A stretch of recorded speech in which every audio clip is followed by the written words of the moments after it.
하는 것을 주로 보여주었다면, 이제 이 시간에 우리가 상고하려고 하는 이 본문은 예수님께서 그것을 본래의 자리로 어떠한 방식으로 되돌려 놓으시는가, 거기에 주안점을 두고 말씀하십니다. 안식일 논쟁인데요, 제자들이 안식일에 밀밭 사이로 지나갔습니다. 그래 제자들이 길을 열며 이삭을 자르니 그랬습니다.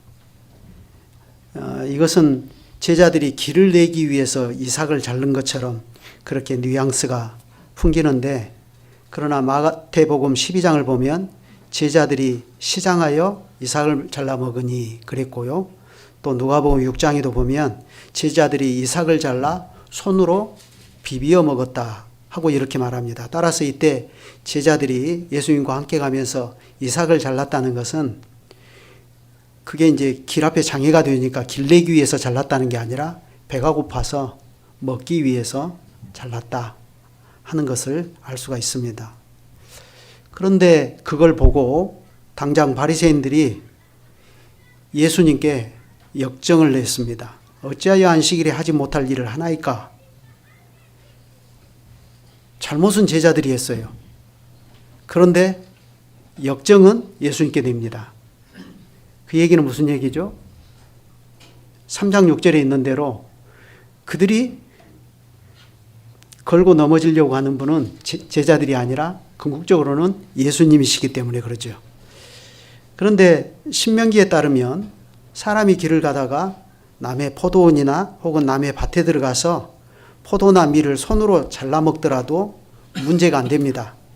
다만 그것을 손으로 잘라서 그릇에 담든지 아니면 낫을 가지고 들어가서 그냥 남의 밭에서 추수를 해버리면 그건 죄가 됩니다. 그렇기 때문에 지금 여기서 바리새인들이 문제 삼는 것은, 예수님의 제자들이 지금 남의 밭에서 이삭을 자른 그 행위 자체를 문제 삼는 게 아니라, 문제는 이때가 하필 안식일이라는 거예요. 안식일에 왜 그런 행위를 하느냐 이겁니다. 당시 바리새인들이 중시하는 그 미시나라고 하는 율법에는요, 안식일에 관한 규정이 39개 조항이 있고요, 각 항목마다 6개씩의 세부 규정이 붙어 있었습니다. 그래 그 규정에 따르면 이삭을 꺾는 행위는 추수에 해당하고, 이삭을 손으로 비비는 것은 탈곡에 해당하는 거예요. 그런데 그런 행위를 평일날 하면 괜찮은데 안식일에 했다. 따라서 이것은 안식일에 해서는 안 되는 추수요 탈곡이다 하는 것입니다. 그러자 예수님께서 대답하셨습니다. 가라사대 다윗이 자기와 및 함께한 자들이 핍절되어 시장할 때의 한 일을 읽지 못하였느냐? 그가 아비아달 제사장 때에 하나님의 전에 들어가서 제사장 외에는 먹지 못하는 진설병을 먹고 함께한 자들에게도 주지 아니하였느냐? 예수님께서는 다윗의 예를 들어서 제자들의 행동에 문제가 없다는 것을 변증하셨습니다. 그런데 이때 예수님이 예로 드신 이 다윗 사건이 어디에 나오죠? 사무엘상 21장에 나오는 사건 아닙니까? 이때 다윗은 자기를 까닭없이 죽이려고 하는 사울을 피해서 지금 도망을 하고 있었습니다. 그래 다윗은 자기를 따르는 사람들과 함께 노브로 도망을 하지요. 그런데 당시 이 노비라고 하는 이 땅에는 하나님의 성막이 있고, 또 성막에서 봉사하는 제사장들이 거기서 마을을 형성하고 살고 있었어요. 그 당시 제사장은 아히멜렉 아닙니까? 그런데 본문에서 예수님은 아비아달 제사장 때에 라고 말했는데, 정확히 말하면 아비아달은 그 당시 제사장이었던 아히멜렉의 아들이죠. 그런 때인데 다윗은 배고픔으로 인하여서 하나님의 전에 들어가서 대제사장인 아히멜렉에게 먹을 것을 좀 달라고 청하지 않았습니까? 그런데 성막이에요. 하나님께 드리고 나온 그 진설병, 제사장, 성결한 제사장들만 먹을 수 있는 그 진설병 밖에는 없는 거죠. 그럴 때 이 아히멜렉 제사장이 어떻게 했습니까? 여기는 먹을 것이 없다 하고 다윗을 내보내버렸습니까? 아닙니다. 제사장은 다윗과 그를 따르는 사람들의 그 정결한 상태를 확인하고는, 그러면 이거 먹는데 아무 문제 없습니다 하고 진설병을 다윗과 그를 따르는 사람들에게 주어서 먹게 하지 않습니까? 그런데 이 행동이 엄밀하게 말하면 율법을 어긴 것입니다. 왜냐하면 진설병은 거룩한 떡이고 이건 오직 성결한 제사장들만 먹도록 하나님께서 규정하고 있는 까닭입니다. 그런데 당시 제사장 아히멜렉은 그러한 율법의 규정을 경직되게 해석하지 않고 그 의미를 아주 폭넓게 해석하고 적용을 했습니다. 그가 이렇게 할 수 있었던 이유가 뭐죠? 그는 지금 다윗이 누구이고 다윗을 따르는 이 사람들이 누구인가 하는 것을 정확하게 꿰뚫고 있는 거예요. 이들이야말로 하나님께서 이 시대에 세우신 하나님의 종들이고 하나님의 일을 하는 사람들이 아닌가. 그렇다면 이 사람들이야말로 하나님의 일에 충성된 제사장들이다. 따라서 이들이 성막에서 봉사하는 제사장들의 예법을 따라 정결하기만 하다면 그들에게 진설병을 주어서 먹게 하더라도 그것이 율법을 어기는 일이 아니라고 그는 판단한 것입니다. 그러니 그때 이 일은 겉으로 보면 율법을 어긴 것처럼 보이지만 사실은 율법의 정신을 훌륭하게 성취한 것입니다. 그런데 바로 이 장면에서 우리가 간과해서는 안 되는 하나의 장면이 있죠. 뭡니까? 에돔 사람 도액이라고 하는 이 사람이 그걸 한쪽에서 가만히 지켜보고 있었어요. 그래 결국 이 사람이 사울에게 이것을 밀고 해가지고 제사장 아히멜렉만 아니라 그 당시 세마포 옷을 입고 봉사하던 제사장 85명이 죽임을 당하고 제사장의 성읍인 노베 남녀와 어린 아이들과 젖 먹는 자들과 소와 나귀와 양이 다 칼로 살육을 당했어요. 그런데 예수님은 바로 그 사건을 여기에 적용하십니다. 예수님은 율법에 대한 이해와 해석이 법 조문에 매이지 않고 유연하게 그것을 적용한 아히멜렉이 옳다라고 하시면서 지금 예수님의 제자들이 밀 이삭을 자른 것 가지고 시비를 거는 바리새인들의 행동을 책망하시는 것입니다. 그런데 보면 실제로 이 두 사건이 아주 비슷한 면이 있지 않습니까? 다윗과 함께한 사람들이 굶주린 것처럼 예수님과 함께한 제자들도 어찌된 일인지 굶주렸어요. 이해가 되십니까? 예수님은 오병이어로 5,000명을 먹이고도 12바구니 남게 남기시는 분이시거든요. 그런데 제자들은 정작 굶주려요. 그러니까 예수님을 항상 떡 만들어 주신 분이라고 생각하면 안 됩니다. 떡을 만들어 주셨을 때는 의미가 있으니까 그 상황에서 만들어 주신 것이 예수님의 제자들이 항상 그냥 예수님 따라다니니까 배고프냐? 그럼 만들어 줄게 해서 그렇게 먹이신 것이 아니라는 것을 알 수 있어요.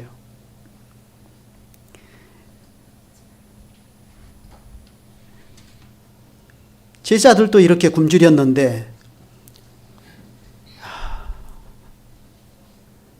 다윗과 그를 따르는 사람들에게 진설병을 주어서 먹게 한 것이 정당하다면 지금 예수님의 제자들이 굶주려서 밀을 조금 손으로 잘라서 그걸 비벼 먹는 이 행위 동안 용납될 수 있는 것 아니냐 하는 것입니다. 그런데 지금 이 예수님이 누구죠? 예수님은 다윗보다 크신 분이십니다. 그래서 다윗은 그리스도를 가리켜 주님이라고 고백하지 않습니까? 예수님이야말로 진정으로 하나님 나라인 이스라엘의 가장 큰 왕이시고 구약의 모든 제사장보다 더 큰 대제사장이시고 그렇다면 그런 분을 따르는 제자들은 또 누굽니까? 그들이야말로 진짜로 하나님의 일을 수종드는 진정한 하나님의 제사장들이 아닙니까? 그런 그들이 안식일에 밀밭 사이로 지나가다가 배가 고파서 그걸 좀 잘라서 비벼 먹었다고 한들 하나님께서 그걸 가지고 너희들 어찌하여 안식일에 해서는 안 되는 일을 하느냐 하고 하나님이 그렇게 시비를 거시겠느냐 이 말입니다. 오히려 하나님께서는 어떤 분이시죠? 곡식 떠는 소의 입에 망을 씌우지 말라 하셨고 이렇게 하나님은 말 못하는 미물인 짐승까지도 그 수고를 인정해 주시고 자비롭게 대해 주시는 분이 아니십니까? 그런데 바리새인들은 어떻게 합니까? 자기들이 마치 하나님을 대변하는 것처럼 행동하고 있습니다. 오랜 세월 모세의 율법으로 지탱되어 오던 구약교회의 운명이 마치 바리새인들 자기들의 손에 달려있다고 자처하면서 예수님의 제자들이 안식일에 밀밭 사이로 지나가다가 밀을 조금 잘라 먹었다고 해서 그거 가지고 추수한 것이라 안식일에 너희가 해서는 안 되는 일을 했다고 비난을 합니다. 그들은 지금 예수님과 그를 따르는 무리들이 구약 교회의 근간을 흔들고 있다고 비난하는 것입니다. 그러니 이 바리새인들의 율법에 대한 이해와 해석이 얼마나 경직되어 있는지 알 수가 없습니다. 그렇게 되면 사람은 필연적으로 어떻게 되죠? 율법에 얽매이게 되어서 자유를 잃어버리고 맙니다. 특히 안식일 규정에 있어서는 더욱 그렇지 않습니까? 바리새인들은 하나님께서 안식일을 제정해 주신 뜻을 오해한 것입니다. 바리새인들의 생각대로라면 사람이 안식일을 위하여 있는 것처럼 보입니다. 틀림없이 그렇지 않습니까? 사람의 생각, 사람이 앉고 일어서는 것, 그 모든 것이 마치 안식일을 떠받들기 위해서 존재하는 것처럼 보여요. 제가 신학교 1회 졸업생들, 그러니까 박성호 목사님, 허영도 목사님 이분들하고 같이 이스라엘 갈 때 같이 갔거든요. 가보니까 이스라엘 백성들, 지금도 예수님 안 믿는 유대인들은 지금도 그렇게 하고 있대요. 참 나는 그런 얘기 들을 때 안 믿었거든요. 근데 가보니까 진짜로 호텔에서 자는데 호텔이 가득 찼어요. 금요일인데, 금요일이 안식일이잖아요. 그 사람들 집에 있으면 밥에 먹어야 되니까 그 안식일을 어기는 거거든요. 그러니까 호텔에 와서 이방인들이 차려주는 밥 먹고 가는 거예요. 그게 안식일 지키는 거예요. 근데 더 문제는 엘리베이터가 있는데 그 이방 사람들이 타는 엘리베이터와 안식일에 유대인들이 타는 엘리베이터가 따로 있어요. 나는 뭣도 모르고 그거 탔다가 혼났어요. 층층이 다 서는 거예요. 층층이. 왜 그러냐? 이건 누르는 것이 안식일 범하는 거니까. 버튼을 안 눌러도 자동으로 층마다 열렸다 닫혔다. 타기만 하면 되는 거, 가만히 있으면 되는 거예요. 와, 그거 보고 이야, 이 진짜 골수 유대인들이구나. 아직도 이렇게 사는가. 그런 생각이 들더라고. 나 안 믿었다니까요, 가기 전에는. 근데 가보니까 그래, 진짜로. 내가 그런 얘기 어디서 들었거든요. 근데 와, 진짜 가보니까 그러더라고요. 그러니 이게 다 뭡니까? 안식일이 사람을 위하여 있는 게 아니라 사람이 안식일을 떠받치고 있는 거예요. 그러나 이런 것이 과연 안식일에 관한 하나님의 법을 제대로 해석하고 적용한 것입니까? 오히려 이런 것은 창세 때부터 안식일 제도를 마련해 주신 하나님의 뜻을 곡해한 것입니다. 왜냐하면 하나님께서는 사람을 위해서 안식일 제도를 마련해 주신 까닭입니다. 예수님이 바로 그 점을 지적하지 않습니까? 가라사대 안식일은 사람을 위하여 있는 것이요 사람이 안식일을 위하여 있는 것이 아니다 하셨습니다. 안식일 규정은 사람을 억압하려는 목적이 아니라 사람의 완성과 쉼을 위하여 있다는 것입니다. 처음부터 그렇게 하신 거예요. 그러면서 예수님은 바로 그 뒤에 이어서 이러므로 인자는 안식일의 주인이니라 라고 이렇게 말씀하십니다. 여기에 안식일의 주인이다 이 말은 퀴리오스다 이 말입니다. 그렇다면 이 말은 무슨 말이죠? 안식일을 주권대로 통제하실 수 있는 분이 누구라는 얘기죠? 예수님이에요. 내가 주인인데 이 말은 무슨 뜻이죠? 내가 주인이다 이 말은 내가 주인인데 왜 너희들이 주인 노릇하느냐 이거예요. 너희들이 마치 이 안식일을 자기 손에 놓고 자기 마음대로 통제해도 될 것처럼 이걸 곡해해가지고 이 안식일이 사람을 위해서 있게 하신 하나님의 뜻이 곡해되어서 너희들이 이걸 주권 침해를 해가지고 오히려 사람이 안식일을 떠받치게 만들어버렸느냐 이 책망인 것이에요. 그렇다면 바리새인들을 이걸 어떻게 왜곡해 버렸죠? 그들은 안식일을 하나님의 뜻과 다르게 사람을 억압하고 오히려 쉼과 자유를 박탈해버리는 도구로 만들어버렸습니다. 그래서 안식일 규정이라는 것은 정말 폭넓은 거 아니에요? 안식일을 기억하여 거룩히 지키라. 이렇게 간단하게 하셨어요. 근데 바리새인들은 그것만 가지고는 마음에 안 들어요. 양이 안 차요. 그러니까 안식일에는 그 규정들을 세세하게 만들었어요. 그래가지고 안식일에는 몇 발짝 가면 되고 그 몇 발짝을 넘어가면 안 된다. 이런 규정들을 세세하게 만든 거예요. 그러다 보니까 어떻게 되죠?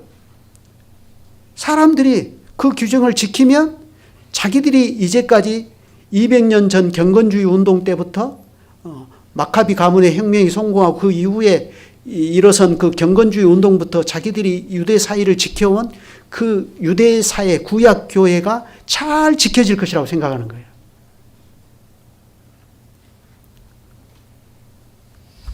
그런데 보세요. 본래 하나님의 말씀은 그 지키고 살아야 할 율법의 규정들이 어떻습니까? 큰 틀에서 이야기해요. 항상. 그러니까 교회법도 마찬가지입니다. 큰 틀에서 얘기를 하는 겁니다. 그래서 너무 세세하게 그것을 쪼개가지고 디테일하게 규정하지 않는 거예요. 그 이유가 뭐죠? 큰 틀에서 사람이 이것을 이해하고 그래서 사람이 그 안에서 얼마든지 자유롭게 쉼을 누리면서 자연스럽고 신령한 방식으로 하나님의 법을 지키면서 그렇게 살게 하려고 그렇게 한 겁니다. 그런데 이 바리새인들은 그걸로는 양이 안 차니까 그들은 여기저기 성경보다 더 높은 기준을 만들어버리는 거예요. 성경보다 더 높은 담을 쌓아버려요. 성경보다 훨씬 더 디테일하게 법 조문들을 미시나라는 이름으로 곳곳에 만들어서 그걸 지키도록 요구하는 거예요. 그런데 만약 그걸 어기면 어떻게 생각하는 거죠? 자기들이 지금까지 잘 자기들의 법칙으로 인해서 유지해온 교회의 근간을 흔들어버리는 것이라고 판단해요. 그건 교회의 위해를 가져오는 것이라. 그래서 그 사람들을 정죄하고 비난해버립니다. 그러니 그러한 바리새인들과 당시 유대사회의 선생들이라고 하는 이 사람들이 만들어 놓은 그런 기준들과 그들이 조성해 놓은 당시 교회의 그러한 경직된 분위기가 얼마나 많은 사람들을 안식일에 노예로 만들어버리고 율법의 노예로 만들어버렸냐 이 말이에요. 그렇지만 그것은 안식일의 주인이신 하나님께서 본래 안식일이 사람을 위하여 있도록 하신 뜻에 반하는 것입니다. 그러니 주님은 그걸 책망하시면서 그걸 본래의 자리로 되돌려 놓으려고 하시는 거예요. 그래, 이 논쟁이 3장 1절부터 또 다른 국면으로 들어갑니다. 2장 28절과 3장 1절 사이에 우리말에는 생략되어 있어요. 그런데 헬라어 원문을 보면 이 두 본문이 연결되도록 접속사가 하나 들어가 있어요. 카이라고 하는 접속사가. 그래서 이 두 사건은 별개의 사건이면서 연결되는 사건이에요. 3장 1절부터 보죠. 3장 1절부터 보면 사건은 안식일의 주인이신 예수님이 바리새인들이 망가뜨려 놓은 안식일 제도를 본래의 자리로 되돌려 놓는 과정을 보여줍니다. 예수님이 다시 회당에 들어가시니 한편 손이 말라버려서 불구가 되어버린 사람 하나가 거기 있었습니다. 그러자 사람들이 예수를 송사하려 하여 안식일에 그 사람을 고치시는가 엿보거늘 했습니다. 그러니까 이 모습은 마치 누구와 같죠? 다윗이 아히멜렉 제사장에게 진설병을 받아서 먹을 때 그걸 곁에서 탁 엿보고 있었던 에돔 사람 도액과 같은 그런 모습입니다. 그러나 예수님은 아랑곳하지 않고 한편 손 마른 사람을 회중 앞에 가운데 세우시고 공개적으로 말씀하십니다. 안식일에 선을 행하는 것과 악을 행하는 것, 생명을 구하는 것과 죽이는 것, 어느 것이 옳으냐?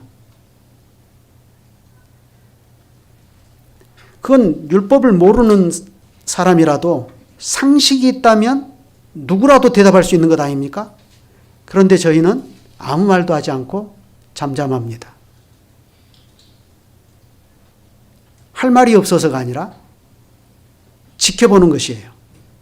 예수님이 어떻게 하는지 지켜보면서 덫을 놓고 거기에 예수님이 걸려들기를 바라는 것입니다. 참 마음이 굉장히 나쁘죠?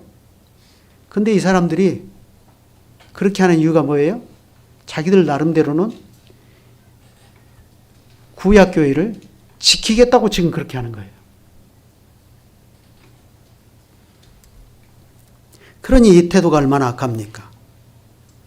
하나님의 법을 잘 지켜서 하나님을 가장 바르게 섬기는 공동체를 이루고 나가겠다는 일념에서 가장 종교적이고 가장 경건한 모습으로 지금 등장하지만, 그러나 사실 저희 목구멍은 열린 무덤이요, 그 혀로는 속임을 베풀며 그 입술에는 독사의 독이 있고 그 입에는 저주와 악독이 가득하고 그 발은 피 흘리는 데 빠를 뿐입니다. 예수님이 그것을 모르지 아니하십니다. 그래서 5절에 말씀하십니다. 저희 마음의 완악함을 근심하사 노하심으로 저희를 둘러보시고, 예수님이 저희 마음의 완악함을 근심하사 노하셨다 했는데 이건 너무나 그 뜻이 분명하지 않습니까? 안식일 규정으로 사람 죽이는 일 하지 말고 안식일엔 본래 취지와 목적에 합당하게 생명을 살리는 일을 너희가 해야 되지 않겠느냐, 이겁니다.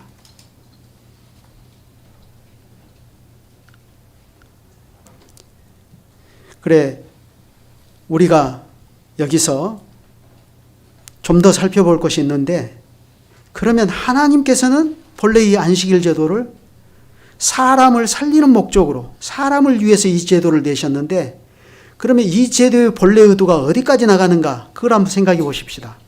그건 창조와 완성과 쉼이지 않습니까? 일곱째 날에 마치시니 그가 하시던 모든 일을 그치고 일곱째 날에 안식하시니라. 창세기 2장 2절인데, 이러한 안식일 제도의 목적은 잘 생각해 보면 개인의 완성과 개인의 쉼이라는 차원을 넘어서는 것입니다. 오히려 하나님께서는 안식일 제도의 목적이 모든 인간관계와 사회 전반으로까지 확대되어서 실현되도록 하셨지 않습니까? 그걸 어디서 알 수 있죠? 하나님께서는 모세의 법으로 가르치시기를 안식일의 확장이 안식년으로 나아가고 안식년의 확장이 희년으로 나아가게 하지 않으셨습니까? 그리하여 마침내 희년에는 어떤 일이 발생하는 거죠?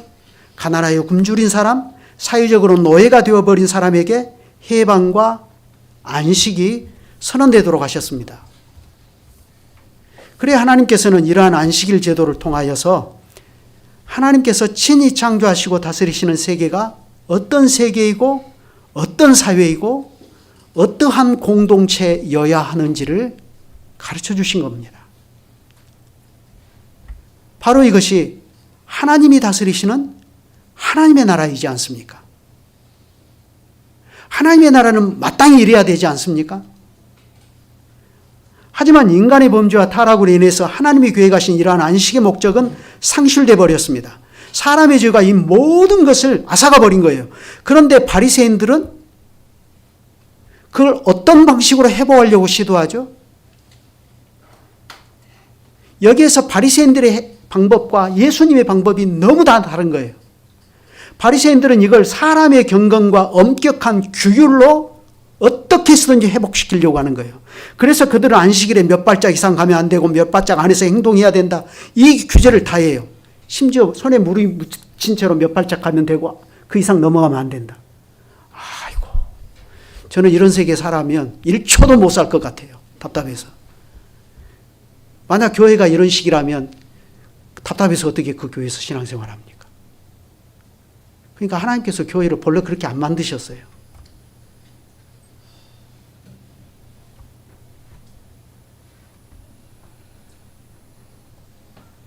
그래 바리새인들이 그렇게 일일이 규정을 세세하게 만들고 아주 디테일하게 그 규정들을 만드니까, 그래서 그걸 지키도록 탁 강제하니까 교회가 거룩해졌습니까?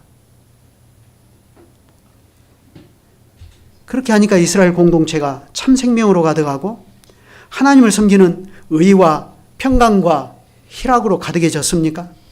아닙니다.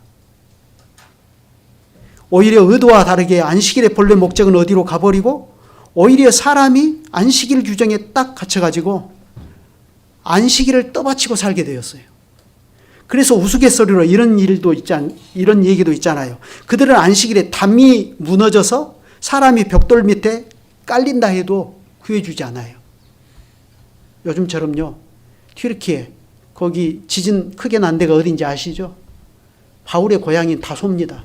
거기가. 사도 바울이 나고 자란 그곳이 다소. 거기에 지진 난 거예요.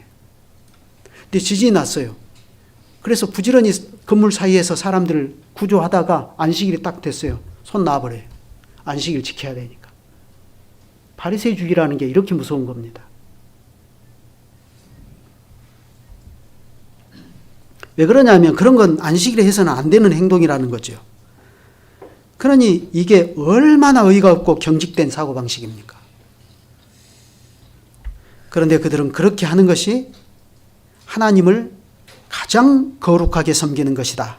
자부하면서 그걸 사람들에게 강요하는 거예요. 그러니 이것이 얼마나 사람을 기만한 것입니까? 사람의 자유가 사라져버립니다. 그렇게 되면 사람들의 얼굴에서 하나님의 복음을 듣는 기쁨은 사라져버리고 그저 다른 사람들의 눈을 의식해서 겉모습, 회칠한 무덤과 같은 것들로 자기를 위장하고 나가는 그러한 거짓과 위선만이 교회 안에서 자리 잡게 되는 것입니다. 그러니 예수님께서는 내가 안식일의 주인이다 하는 것을 알리시면서 바리새인들이 엉망으로 만들어버린 안식일 제도를 본래의 자리로 되돌려 놓으시는데 이렇게 할 수 있는 이유는 무엇 때문이죠? 예수님이 안식일의 퀴리오스시니까. 이건 안식일 제도를 제대로 되돌려 놓으실 수 있는 분은 오직 이 안식일의 주인이신 예수님 뿐이에요. 그러면 예수님은 어떻게 이것을 하시죠? 어떻게 예수님은 당신이 안식일의 주인이라는 사실을 입증하십니까? 예수님은 한편 손 마른 사람을 일부러 사람들 한가운데 세우시고 그를 고쳐주셔요.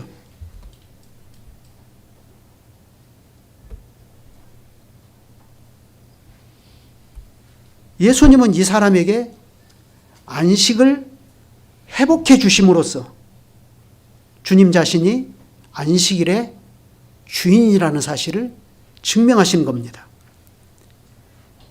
그런데 여러분, 바로 이것이 죄사함과 더불어 오는 새로운 시대, 다시 말해서 메시아 시대의 표이지 않습니까? 예수님은 이미 사역 초기에 나사렛 회당에서 하나님의 은혜의 해가 임한 것을 선포하셨습니다. 누가복음 4장에 보면 하나님의 은혜의 해가 우리에게 왔다 하고 선포하시잖아요. 그러니까 이건 뭐죠? 값없이 해방을 주는 희년의 선포입니다. 희년을 선포하고 가셨어요.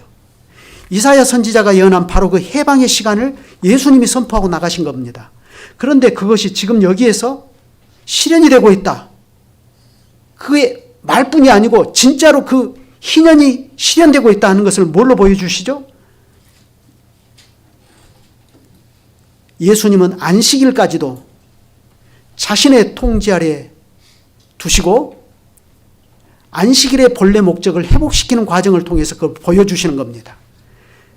구약의 선지자들은 다가올 메시아 시대를 가리켜서 소경이 보며 못 걷는 사람이 걸으며 나병 환자가 깨끗함을 받으며 귀먹은 사람이 들으며 죽은 자가 살아나며 가난한 사람에게 복음이 전파되리라 하고 말하지 않았습니까?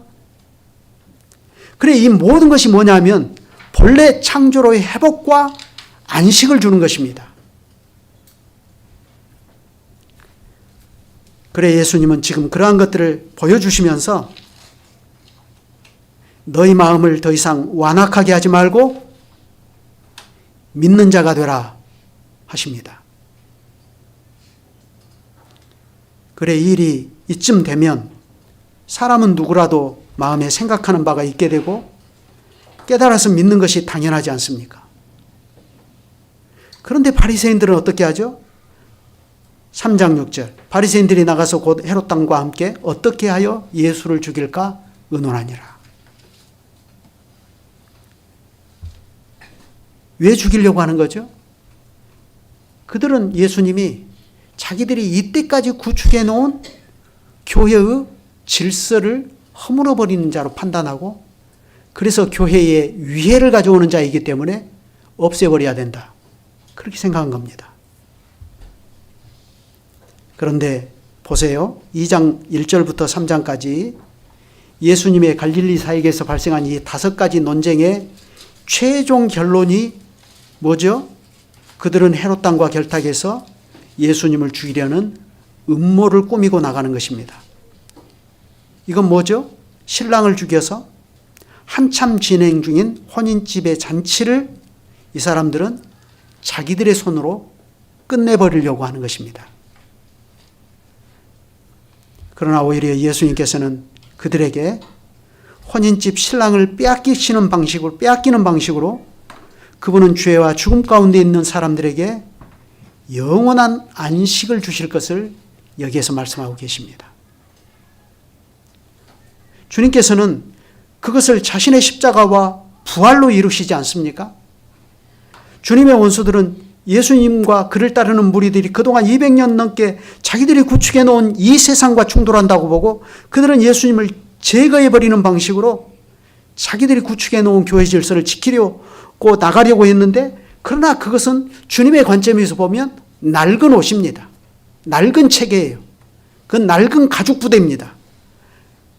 그래, 지금 예수님은 하나님의 아들로서 그분은 이 세상에 하나님의 구원이라는 전혀 새로운 시대를 가져오지 않습니까? 그 새로운 시대, 새 질서입니다. 그래, 그게 뭐냐? 예수님이 오셔서 죄인들에게 사죄를 베푸시고 그들과 잔치를 하시며 안식일에 그들의 모든 병든 것과 불구된 것을 회복시켜 주시는 겁니다. 주님께서는 그러한 방식으로 죄인들에게 사죄와 진정한 안식을 선언하고 나가시는 겁니다. 그러니 여러분, 기억하십시오. 이것은 분명한 새 시대이고 새로운 질서가 온 것입니다. 그렇지만 동시에 이건 시작에 불과합니다. 앞으로는 더 놀라운 구원의 시대가 열릴 겁니다. 이 구원은 천하 만민에게 전파되어 열방과 많은 민족 가운데서 언어가 다른 많은 사람들이 이 복음을 듣고 하나님께 돌아올 겁니다. 멀고 가까운 모든 곳에서 하나님이 얼마든지 부르시는 모든 사람이 이 구원의 소식을 듣고 모여들 겁니다. 그들이 다 하나님의 구원을 즐거워하며 찬송하며 나올 것입니다. 그러나 그러한 위대한 구원의 시대가 혼인집 신랑을 빼앗기는 방식으로 이루어진다는 것이 놀라운 것입니다. 그래서 이것이 그리스도의 신비입니다. 그렇기 때문에 예수님의 갈릴리 사역에서 발생한 이 5가지 논쟁, 그 결론은 이와 같이 바리새인들의 헤롯 왕과 결탁하여 예수님을 죽여버리는 그걸로 끝나기 때문에 이 논쟁을 겉으로만 보면 논쟁의 결론이 절망적이에요. 그러나 놀랍게도 바로 그것이 하나님의 권능과 뜻대로 이루려고 예정하신 것입니다. 하나님께서는 혼인집 신랑을 빼앗기는 방식으로 예수 그리스도를 즐거워하는 모든 사람들을 구원하십니다. 십자가와 부활이 그것이지 않습니까? 십자가는 예수께서 우리 죄를 대신 짊어지고 그 고난의 죽음을 당하신 것이고, 그분의 부활은 죄와 죽음의 세력에 짓눌려서 진정한 안식을 누리지 못한 채 이 땅을 살아가는 모든 인생들에게 하나님이 창조하신 인간으로서의 진정한 안식과 안정과 쉼과 복된 완성으로 나아가게 하는 첫 열매인 까닭입니다. 그렇기 때문에 예수님의 부활이야말로 사람의 죄로 인해서 깨졌던 안식의 온전한 회복이고 실현입니다. 그러므로 우리 주님의 부활은 모든 날이 주의 날입니다. 이 모든 날은 창조의 완성과 회복을 기념하며 온전한 완성을 향해 나아갑니다. 바로 이것이 지금 우리가 자신의 생명과 물질과 특별히 모든 시간을 하나님께 드리고 살아가는 이유입니다. 그리고 이것이 본문의 교훈입니다. 예수님께서는 죄인들에게 다가오시고 그들에게 사죄를 베푸시며 그들로 더불어 먹고 마시는 이 잔치가 안식의 회복으로 향하도록 하셨습니다. 그러니 해 아래서 인생으로서 또 죄 아래서 신음하는 모든 인생은 이러한 예수님을 인격적으로 만나고 그리스도 안에서 베푸시는 하나님의 구원의 세계에 들어올 때에야 비로소 그들은 이 세상의 모든 얽매이는 것들과 특별히 죄의 속박과 죽기를 무서워함으로 일생에 매여 종노릇하는 거기서 비로소 해방될 수 있습니다. 그들은 그러한 방식으로서만 인생으로서의 진정한 마침과 쉼과 한 인간으로서의 완성이라고 하는 그 복된 세계로 진입해 들어갈 수 있는 것입니다. 그런데 그걸 모르면 사람은 자기가 이 세상에 왜 있는 것인지, 왜 사는 것인지 그 이유를 끝까지 모릅니다. 그러니 그들의 방황은 그칠 수가 없습니다. 그저 돈을 많이 벌어서 부자가 되면 인생의 허무함이 그친다고 생각하는데 그렇습니까? 세계적으로 유명한 사람이 되어서 남들이 다 자기를 알아주면 그것으로 인생의 존재 의의가 밝혀진다고 생각하는데 그렇습니까?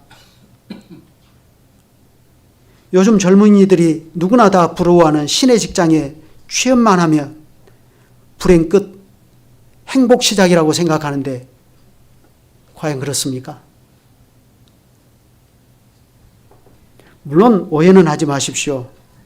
그것도 다 나름으로는 의미가 있습니다. 우리가 믿음으로 그러한 것들을 잘 해석하고 적용하면 오히려 좋은 직장에 취직한 것이 하나님의 소명을 이루는 좋은 방편이 되는 것도 사실입니다. 그런데 그런 걸 모르고 오직 좋은 직장을 통해서만 인생의 존재 의의가 밝혀진다고 생각하면 그건 안 되는 일이라 이 말입니다.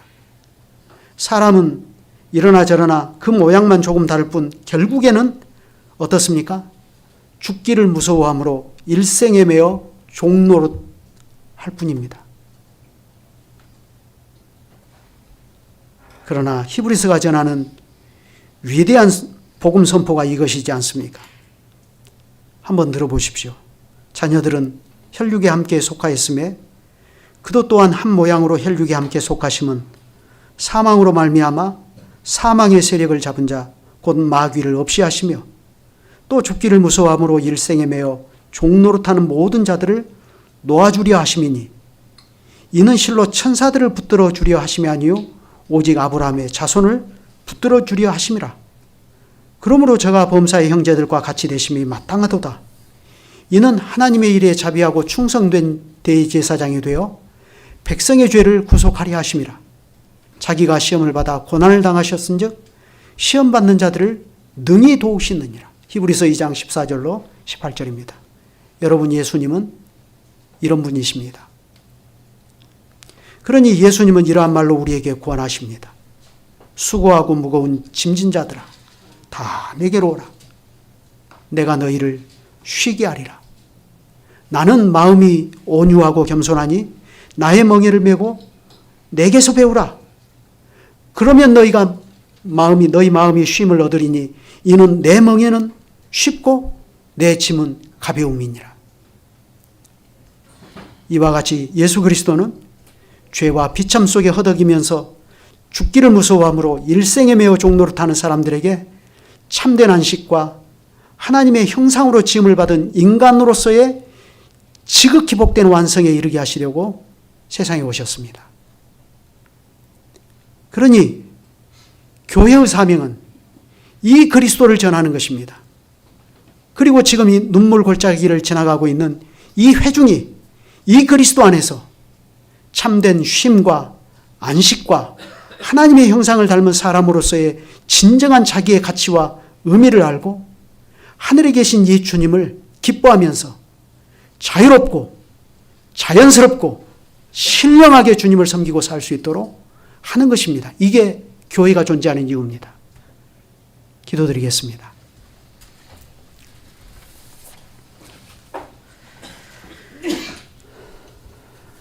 거룩하신 주님,